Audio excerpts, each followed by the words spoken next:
नमस्कार, आप देख रहे हो रफ्तार मीडिया और मैं आपके साथ प्रियंका मलिक हाजिर उत्तराखंड की तमाम छोटी बड़ी खबरें लेकर खबरों का रुख करेंगे। लेकिन सबसे पहले एक नजर डालते हैं इस वक्त की हेडलाइंस पर। आम बजट पर टिकी देश भर के लोगों की नजर, उत्तराखंड को भी आम बजट से कई उम्मीदें। सीएम धामी बोले, केंद्र से हर बार की तरह इस बार भी उत्तराखंड को मिलेंगी बड़ी सौगातें।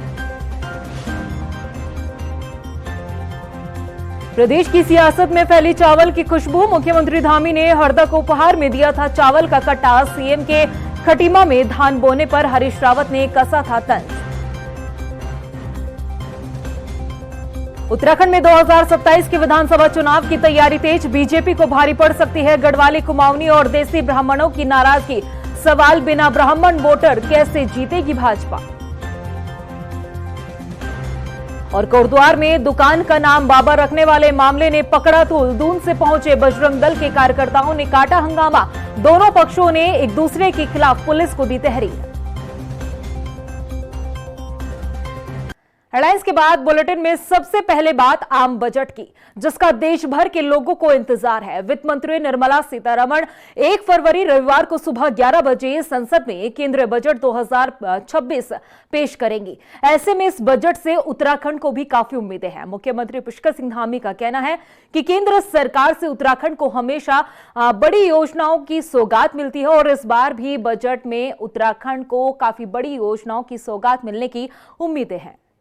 इसके लिए भारत सरकार में समय समय पर हम लोगों ने अपना निवेदन किया है कि राज्य की जो हमारी आबादी है, जनसंख्या है, उस आबादी से लगभग 8-10 गुना ज़्यादा आबादी का हमें फ्लोटिंग पॉपुलेशन का आने वाले लोगों का हर प्रकार से उनका इंतजाम करना होता है, उनके लिए व्यवस्थाएं करनी होती हैं। तो भारत सरकार जो भी हमको ग्रांट दे, भारत सरकार जो भी हमको सहायता करे, उन सब का भी ध्यान में रखें, क्योंकि यहाँ पर 4 धाम यात्रा चलती है, हर साल कांवड़ यात्रा होती है, अभी कुंभ मेला हमारा प्रस्तावित है, इसके अतिरिक्त आदि कैलाश यात्रा है, कैलाश मानसरोवर यात्रा भी हमारे राज्य में होती है। विशेष पर्वों पर और विशेष स्थानों पर हमारे यहाँ वर्ष भर माँ पूर्णागिरी के स्थान पर भी 30-40 लाख लोग प्रत्येक वर्ष आते हैं। अब जागेश्वर धाम में बड़ी संख्या आने लगी है, हेमकुंड साहब जाने वालों की संख्या भी काफ़ी बढ़ गई है, आदि कैलाश जाने वालों की संख्या बढ़ गई है। 4 धाम यात्री पहले की तुलना में कई गुना बढ़ गए हैं और प्रत्येक वर्ष उनकी संख्या बढ़ रही है। हरिद्वार ऋषिकेश में हर महीने कोई न कोई पर्व, कोई न कोई ऐसा दिन विशेष आता है कि लोग बड़ी संख्या में आते हैं। इसके अतिरिक्त पर्यटन की दृष्टि से भी एक शीतकालीन यात्रा जो हमने प्रारंभ की है, उसके कारण से भी लोगों का आवागमन काफ़ी बढ़ा है। तो उस दृष्टि से हमारा ध्यान रखा जाना चाहिए। आपको याद होगा, खेत में धान बोते समय मुख्यमंत्री पुष्कर सिंह धामी की कुछ तस्वीरें सामने आई थी, जिस पर सूबे के पूर्व मुख्यमंत्री हरीश रावत ने तंज कसते हुए राहुल गांधी की नकल करार दिया था। अब उसी का जवाब सीएम धामी ने हरदा को दिया है। मुख्यमंत्री पुष्कर सिंह धामी ने उसी खेत से उपजे चावल हरदा को उपहार के तौर पर दिए हैं, जिसकी सियासी गलियारों में खूब चर्चाएं हो रही है। रिपोर्ट देखिए। हरदा के तंज का सीएम धामी ने दिया जवाब, खेत में उपजे चावल हरदा को दिया उपहार।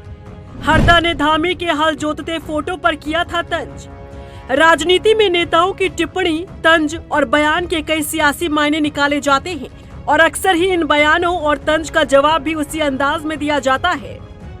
आपको याद होगा, करीब 6 महीने पहले मुख्यमंत्री पुष्कर सिंह धामी का खेत में धान बोते हुए तस्वीर सामने आई थी। खटीमा के अपने गांव नगला तराई में खेत में हल जोतते हुए सीएम धामी की उस तस्वीर की खूब चर्चा हो रही थी। तब पूर्व मुख्यमंत्री हरीश रावत ने भी तंज कसा था। उन्होंने कहा था कि मुख्यमंत्री पुष्कर सिंह धामी राहुल गांधी की नकल कर रहे हैं और अब उसी तंज का जवाब सीएम धामी ने उन्हीं के अंदाज में दिया है। सीएम धामी ने हरदा को नगला तराई के अपने खेत में उपजा हुआ सुगंधित चावल तोहफे में दिया है। सीएम धामी मुस्कुराते हुए हरदा से मिले और उनका अभिवादन किया। लगे हाथ ये भी बता दिया कि वो नगला तराई के अपने खेत में उपजाया चावल उपहार के रूप में उनके लिए लेकर आए हैं। हरदा ने भी खुशी खुशी इस उपहार को स्वीकार किया। सीएम धामी ने सीधे सीधे तो ये नहीं कहा कि ये उपहार 6 महीने पहले हरदा के उस तंज का जवाब है जिसमें उन्हें नकलची किसान कहा गया था, लेकिन चावल से उठ रही सुगंध बहुत कुछ कह रही थी। सीएम धामी ने बता दिया कि खेती किसानी उनके लिए कोई अनजानी या दिखावटी बात नहीं है। फिलहाल अब इन दोनों नेताओं की ये तस्वीर खूब चर्चाओं में है। टाइम टीवी के लिए देहरादून से ब्यूरो रिपोर्ट। हाल ही में उत्तर प्रदेश में हुई ब्राह्मण विधायकों की बैठक ने सियासी हलचल मचा दी थी। अब उत्तराखंड में भी ब्राह्मणों की नाराजगी को लेकर अंदर खाने चर्चाएं होने लगी है। गढ़वाल से लेकर कुमाऊं तक ब्राह्मणों की एक लॉबी बीजेपी से नाराज बताई जा रही है और अगर ऐसा हुआ तो आने वाले चुनाव में बीजेपी की मुश्किलें बढ़ सकती है। रिपोर्ट देखिए। क्या उत्तर प्रदेश की तरह उत्तराखंड में भी ब्राह्मण वोटर्स बीजेपी से नाराज चल रहे हैं? क्या ब्राह्मणों की नाराजगी बीजेपी के लिए मुश्किलें खड़ी कर सकती है? दरअसल उत्तराखंड में हाल ही में सियासी हलचलें तेज होने लगी है। इसकी वजह है चुनाव के करीब पहुंच जाना। 2027 के फरवरी मार्च में विधानसभा के चुनाव होने हैं। ऐसे में सियासी समीकरणों को लेकर न सिर्फ चर्चा हो रही है बल्कि जातीय समीकरणों को साधने की तैयारी भी शुरू हो गई है। इसी बीच खबरें हैं कि यूपी की ही तरह उत्तराखंड में भी ब्राह्मण वोटर्स नाराज चल रहे हैं। गढ़वाल से लेकर कुमाऊं तक के ब्राह्मणों में नाराजगी की खबरें बीजेपी के थिंक टैंक तक पहुंच रही थी। अब खबरें हैं कि उधम सिंह नगर और आसपास रहने वाले कई देसी ब्राह्मण भी बीजेपी से नाराज हो चले हैं। दरअसल अरविंद पांडे को लेकर हुए हालिया घटनाक्रम ने मैदानी इलाकों में रहने वाले ब्राह्मणों को नाराज किया है। एक मोटे अनुमान के मुताबिक उत्तराखंड में सियासी समीकरणों को साधने में जातीय समीकरण सबसे अहम होता है। उत्तराखंड में क्षत्रिय वोटर्स 35% के आसपास हैं, जबकि ब्राह्मण वोटर्स 25% हैं। ऐसे में दूसरे सबसे बड़े वोटर वर्ग की नाराजगी न सिर्फ धामी सरकार के लिए बल्कि बीजेपी के लिए भी मुश्किलें खड़ी कर सकती है। पिछले कुछ चुनावों से ब्राह्मण वोटर्स बीजेपी की तरफ शिफ्ट हुए हैं, लेकिन हाल ही में हुए कई घटनाक्रम ने बीजेपी के वोटर्स को फिलहाल सोचने पर मजबूर किया है। उधर गढ़वाल से आने वाले कांग्रेस के प्रदेश अध्यक्ष गणेश गोदियाल गढ़वाली भी हैं और ब्राह्मण भी। ऐसे में अगर कांग्रेस ने अंदर खाने ब्राह्मण चेहरे के तौर पर गणेश गोदियाल की आक्रामक कैंपेन का इंतजाम कर दिया तो बाजी किसके हाथ लगेगी ये समझना खासा मुश्किल नहीं। रफ्तार मीडिया के लिए देहरादून से ब्यूरो रिपोर्ट। अंकिता हत्याकांड मामले में कथित वीआईपी के नाम का खुलासा करने वाली उर्मिला सनावर चर्चाओं में आई है और एक बार फिर से उर्मिला सनावर ने सुरेश राठौर पर एक बार फिर बम फोड़ा है। कई दिनों तक शांत रहने के बाद उर्मिला सनावर ने एक नया वीडियो जारी किया है जिसने प्रदेश की सियासत में हलचल मचा दी है। सुरेश राठौर एक बार फिर से सवालों के कटघरे में खड़े हैं। क्या कुछ पूरा मामला है, इस रिपोर्ट में देखिए। उर्मिला ने फिर फोड़ा वीडियो बम, सनावर ने फिर मचाई हलचल। सुरेश राठौर के साथ रिश्ते को लेकर खोली पोल। बुरे फंसते दिखाई दे रहे हैं पूर्व विधायक सुरेश राठौर। अंकिता मामले को लेकर चर्चाओं में रहने वाली उर्मिला सनावर पिछले कई दिनों से शांत बैठी थी, लेकिन सनावर ने एक बार फिर से प्रदेश की सियासत में हलचल मचा दी है। उर्मिला ने एक नया वीडियो बम फोड़ा है और इस बार निशाना अपने रिश्ते को लेकर सुरेश राठौर पर साधा है। दरअसल इस वीडियो में सुरेश राठौर उर्मिला सनावर को अपनी पत्नी का दर्जा देते हुए दिखाई दे रहे हैं। रिपोर्ट में आगे बढ़ने से पहले ये वीडियो सुन लीजिए। 2024 मैंने अभी तक कोई ड्रामा नहीं होना चाहिए। मेरी बात पर कौन यकीन करेगा? मेरी पत्नी नहीं करेगी तो जीवन भर जिसको साथ चलना। बिल्कुल। अरे मैं तरक्की करूंगा तो तेरी तरक्की तो तेरी है, तुझे टिकट तो मैं जब ही जुड़ाऊंगा तो मेरी तरक्की है, मेरी बात में दम रहेगा। अब मैं बार बार ये समझाता हूँ, तुम बाबू भूल मत किया कर, गलती मत किया कर। मैं ऐसे संबंध में रहूंगा, मान ले तू 10 दिन आएगी, मैं 10 दिन ज्वाला बनूं तो 10 दिन में तू बीवी की तरह रहेगी। लोगों में हंगामा मचाने का बड़े घरों में ये रिवाज नहीं होता, इसके तार के तार कर देते। तो सुना आपने, सुरेश राठौर जो अभी तक उर्मिला सनावर के साथ किसी भी रिश्ते से इनकार करते हुए नजर आ रहे थे, अब वो खुद ये कहते सुनाई दे रहे हैं कि उर्मिला सनावर को वो अपनी पत्नी मानते हैं। साथ ही उर्मिला के परिवार को भी आश्वासन दे चुके हैं कि जिंदगी भर उर्मिला का हाथ थामे रखेंगे। बता दें कि बीजेपी के पूर्व विधायक सुरेश राठौर ने बकायदा एक सोशल मीडिया पोस्ट में अपनी पहली पत्नी के साथ फोटो शेयर करते हुए इस बात से इनकार किया था कि उर्मिला सनावर से उनका कोई संबंध नहीं है। उनके सिर्फ एक ही पत्नी है, रविंद्र कौर, और उनके नाम पर किसी दूसरी शादी का दावा पूरी तरह से झूठा है। उन्होंने कहा कि उर्मिला सनावर झूठे आरोप लगाकर उनकी राजनीतिक छवि को नुकसान पहुंचाने का काम कर रही है। हालांकि इस बात से भी इनकार नहीं किया जा सकता है कि सुरेश राठौर उर्मिला सनावर के साथ अपने रिश्तों को लेकर समय समय पर बयान बदलते रहे हैं। साल 2025 में जून के महीने में सुरेश राठौर ने एक प्रेस कॉन्फ्रेंस की। इस दौरान उर्मिला सनावर भी उनके साथ मौजूद थी, जहां पर सुरेश राठौर ने खुद उर्मिला को अपनी पत्नी के रूप में स्वीकार किया था। पत्नी है, पत्नी के रूप में बैठी। सुरेश जी, विधायक जी आपके सामने स्वीकृति दे रहे हैं इस रिश्ते को, तो ये मेरे लिए बहुत बहुत बड़ा दिन है आज का। और मैं बाकायदा मैं पूरी तैयार होके आई हूँ, क्योंकि मैं अंदर से बहुत ज्यादा खुश हूँ। क्योंकि अभी तक 1 साल से तो मैं ही बोल रही थी कि मैं सुरेश जी की पत्नी हूँ, धर्म पत्नी हूँ। तो आज सुरेश जी आपके समक्ष बैठ के इस रिश्ते को स्वीकृति दे रही है। क्योंकि ये खाली सहारनपुर की स्टोरी नहीं है, पूरी देश दुनिया में, इंग्लिश में क्या, मराठी में क्या, गुजराती में क्या, दुनिया भर के हजारों न्यूज चलती है मेरी और राठौर जी।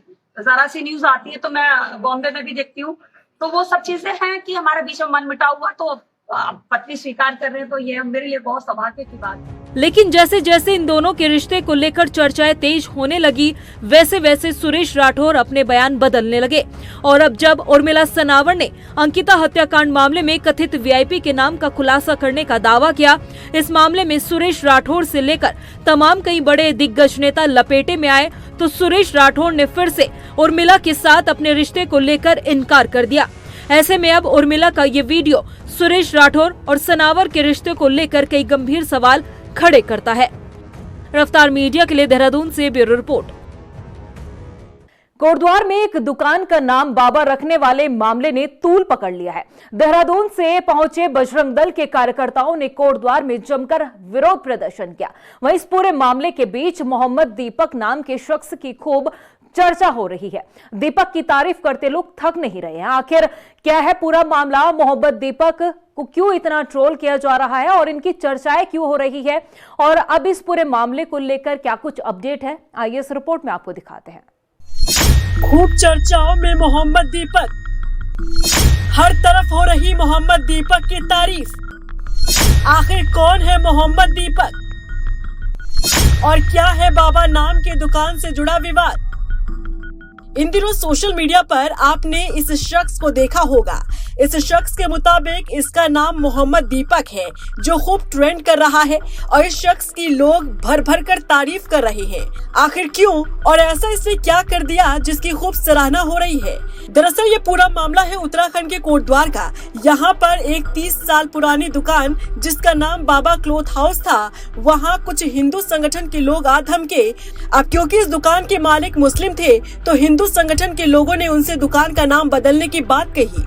हिंदू संगठन के लोगों का कहना था कि बाबा शब्द सिर्फ सनातन धर्म का है और हमारे सिद्धबली बाबा के लिए ही इस्तेमाल होता है, इसीलिए मुस्लिम दुकानदार इस शब्द का इस्तेमाल नहीं कर सकते। क्या बाबा नहीं, बाबा यहाँ पे सिद्धबली एक ही बाबा है, वो है सिद्धबली बाबा। और जितने वो खुली ये बाबा सिद्धबली शूज वगैरह क्या है? वो सब हिंदू की दुकान है। तो मुसलमान क्या हो गया? मुसलमान नहीं भैया बात सुनो ना, अपने बाबा क्या पहचान से कीजिए। क्या पहचान से? अपने पहचान से कीजिए आप। ये तुम्हारी पहचान है क्या? ये बाबा हमारी पहचान है। हमारे पहचान है। क्या पहचान है? हमारी पहचान है। भाई आपसे है क्या उनकी दुकान? नहीं पहले बात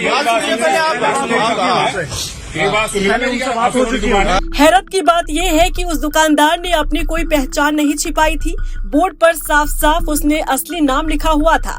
हिंदू संगठन के लोगों में बात चल रही थी, तो तभी ये शख्स आए और हिंदू संगठन के लोगों से उलझ पड़े। इस शख्स ने कहा कि बाबा नाम से तुम्हें दिक्कत क्या है? जब हिंदू संगठन के लोगों ने इस शख्स से इसका नाम पूछा, तो उन्होंने कहा कि मेरा नाम मोहम्मद दीपक है। ठीक है, आपका नाम क्या है भैया? अपना नाम? मेरा नाम मोहम्मद दीपक है भाई। मोहम्मद दीपक है आपका नाम? ठीक है, ओके। कोटद्वार के आप? नाम है कोटद्वार का, तो ये नाम से क्या लेना मेरा? दीपक ने दुकानदार का पूरा साथ दिया। काफी बहस हुई और आखिरकार वो लोग वापस चले गए। लेकिन उसके बाद से मोहम्मद दीपक का वीडियो सोशल मीडिया पर वायरल होने लगा। मोहम्मद दीपक को हिंदू मुस्लिम एकता की मिसाल बताने लगे। लोग ये वीडियो शेयर कर मोहम्मद दीपक को हीरो बता रहे हैं। हालांकि लोगों के मन में ये सवाल भी था कि आखिर दीपक है कौन, हिंदू या मुसलमान? जिसका जवाब देते हुए दीपक ने खुद एक वीडियो शेयर किया। वीडियो में वो जय सिया राम, अस्सलाम वालेकुम, सत श्री अकाल बोलते नजर आ रहे हैं। दीपक आगे बोलते हैं कि मैं ना हिंदू हूँ और ना मुसलमान, ना सिख हूँ, ना ईसाई। सबसे पहले मैं एक इंसान हूँ। नमस्कार। जय सिया राम, अस्सलाम वालेकुम, सत श्री अकाल, केम छो। ना मैं हिंदू हूँ, ना मैं मुसलमान हूँ, ना मैं सिख हूँ, ना मैं ईसाई हूँ। सबसे पहले मैं एक इंसान हूँ, क्योंकि मरने के बाद मुझे जवाब भगवान को देना है, इंसानियत को देना है, ना कि किसी धर्म को देना है।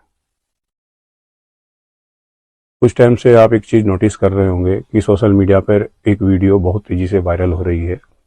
हिंदू मुसलमान को लेकर किसी एक इंसान को टारगेट करना मेरे हिसाब से ये गलत है। ऐसा नहीं होना चाहिए, चाहे वो हिंदू हो, चाहे वो मुसलमान हो। आप लोगों से, आप भाइयों से, बहनों से, दोस्तों से मैं बस इतना कहना चाहता हूँ कि हमारे देश को प्यार की ज़रूरत है, मोहब्बत की ज़रूरत है, ना कि कोई नफ़रत की। नफ़रत तो आप कितनी भी फैला सकते हो, उसमें कोई दिक्कत नहीं है, मगर प्यार बांटना बहुत बड़ी बात है। तो प्लीज़ प्यार से देखिए हमारे देश को, हमारे देश के लोगों को। बता दें कि जिस दुकान के नाम को लेकर विवाद हुआ, उसी क्षेत्र में कई ऐसे दुकान आपको मिल जाएंगे जिनके नाम के आगे बाबा शब्द लिखा मिल जाएगा। लेकिन फर्क इतना भर है कि बाकी दुकानें हिंदू समुदाय के लोगों की है और जिस दुकान के नाम पर विवाद हुआ वो दुकान मुस्लिम समुदाय की है।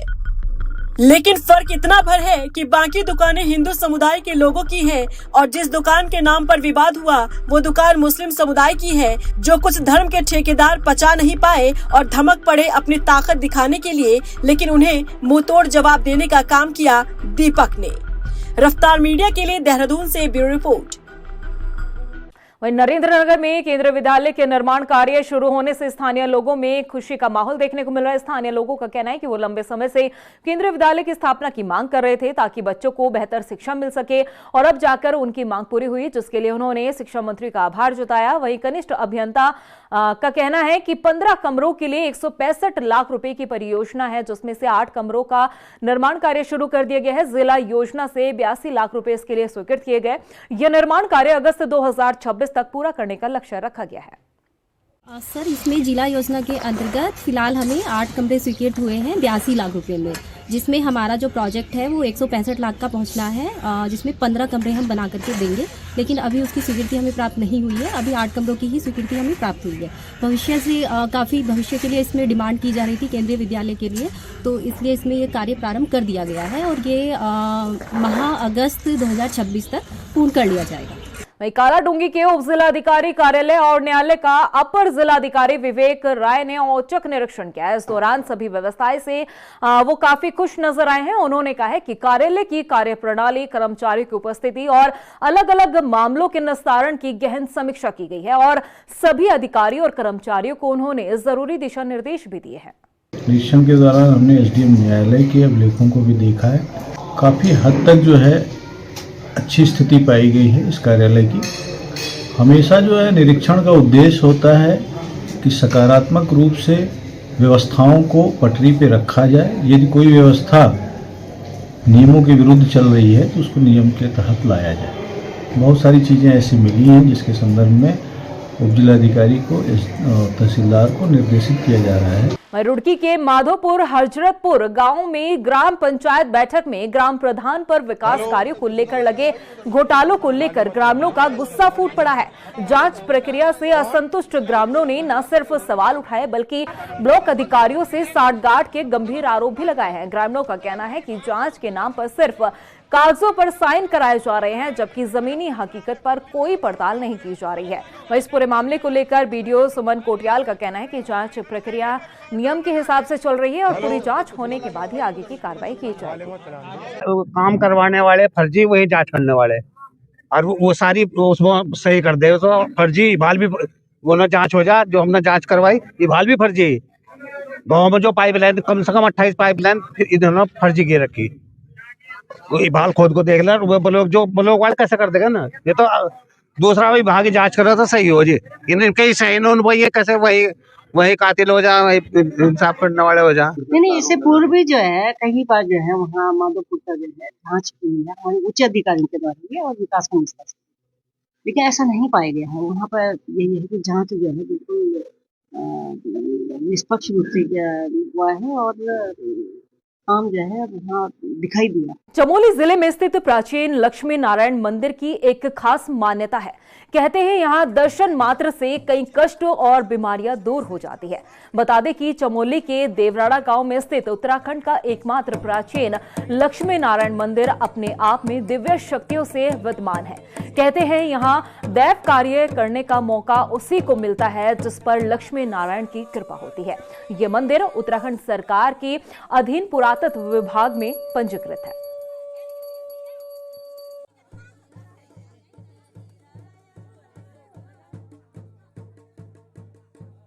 वहीं अल्मोड़ा नगर क्षेत्र में बंदरों के बढ़ते आतंक से आम जनता को राहत दिलाने के लिए नगर निगम की तरफ से विशेष अभियान चलाया जा रहा है। इस अभियान के तहत अभी तक 54 बंदरों को पकड़कर उनका बधियाकरण भी कर दिया गया है। उन्होंने इसके साथ ही उन बंदरों को सुरक्षित और दुरुस्त जंगलों में छोड़ा जा रहा है। और विगत 2 दिन से अभियान शुरू हो चुका है। देखिए, बंदर ऐसी समस्या हो गई है जो पूरे नगर क्षेत्र को लेकर, पूरे गांव क्षेत्रों में, पूरे उत्तराखंड की हम समस्या मानेंगे। और इसका जो रोकने का अभियान है वो बंदर बाड़े का निर्माण है और साथ ही साथ जिस प्रशासन की पॉलिसी इसमें तय करनी पड़ेगी। रुड़की में देवभूमि मानव अधिकार सेवा संघ की तरफ से बच्चों को उनकी सेहत और खेल के प्रति जागरूक करने के उद्देश्य से एक भव्य साइकिल रेस प्रतियोगिता का आयोजन किया जाना है और इस प्रतियोगिता में अलग अलग स्कूलों से 200 से अधिक बच्चे हिस्सा लेंगे। संघ के सचिव ने बताया कि प्रतियोगिता में पहला और दूसरा और तीसरा स्थान हासिल करने वाले बच्चों को साइकिल पुरस्कार में दी जाएगी। और एक ये आज इतना बड़ा आयोजन हम करने जा रहे हैं जिसके लिए हम पिछले 3 महीने से लगभग निरंतर लगे हुए थे इस प्रोग्राम को सक्सेस बनाने के लिए। और आज हम लगभग 25 स्कूलों का इसमें पार्टिसिपेशन कराने जा रहे हैं और बच्चों ने भी बड़े बढ़ चढ़ के हिस्सा लिया है।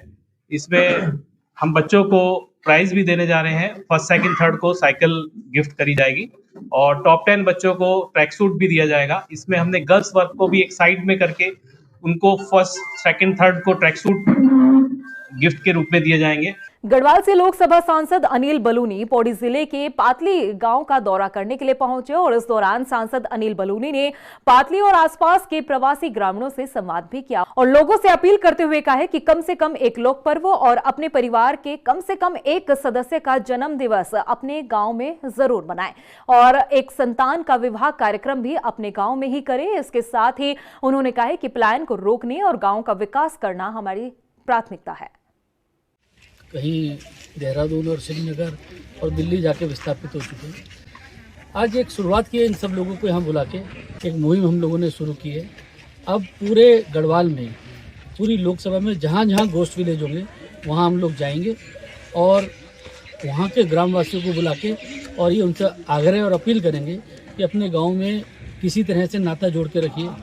कभी गांव में किसी एक बच्चे का जन्मदिन मनाइए, एक त्योहार मनाइए। प्रदेश की खबरों में इतना ही, फिर हाजिर होंगे कुछ और खास खबरों के साथ। तब तक के लिए मुझे दे इजाजत, लेकिन जाने से पहले एक नजर हेडलाइंस पर। नमस्कार। आम बजट पर टिकी देश भर के लोगों की नजर, उत्तराखंड को भी आम बजट से कई उम्मीदें। सीएम धामी बोले, केंद्र से हर बार की तरह इस बार भी उत्तराखंड को मिलेंगी बड़ी सौगातें। प्रदेश की सियासत में फैली चावल की खुशबू, मुख्यमंत्री धामी ने हरदा को उपहार में दिया था चावल का कट्टा। सीएम के खटीमा में धान बोने पर हरीश रावत ने कसा था तंज। उत्तराखंड में 2027 के विधानसभा चुनाव की तैयारी तेज, बीजेपी को भारी पड़ सकती है गढ़वाली, कुमाऊनी और देसी ब्राह्मणों की नाराजगी। सवाल, बिना ब्राह्मण वोटर कैसे जीतेगी भाजपा। और कोटद्वार में दुकान का नाम बाबा रखने वाले मामले ने पकड़ा तूल, दून से पहुंचे बजरंग दल के कार्यकर्ताओं ने काटा हंगामा। दोनों पक्षों ने एक दूसरे के खिलाफ पुलिस को दी तहरीर।